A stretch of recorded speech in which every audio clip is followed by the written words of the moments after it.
Oh.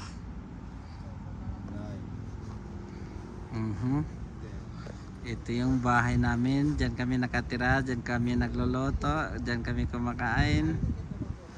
Ayan yung gym. Ayan yan ang buong gym. Yung sa kanan weights. Ang sa kabila ng boxing gym. Yan ang palasyo ko. Yan ang palasyo ko. Walang agaw dyan. Basketball namin pang NBA. Ito naman yung bahay nila ni Jason Bison. Yan sila ngayon. Pag nag-ihaw, dito din. Kung gusto nyo mag-ihaw, yan. Ihawan yan. Gusto nyo tumagay, ay bawal dito. Bawal dito. Swimming! Yan, pwede. Ay, ano, tapos ka na sa kamay?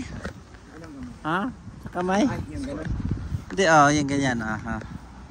Yung ganon. Ano yung tricep nandito na?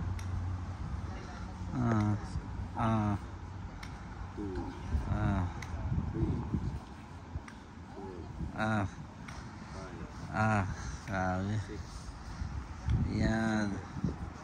Dito kami kasi mainit doon sa loob eh. Walang ano eh. Pero hindi naman masyado. Papunta na sa lamig. Yeah.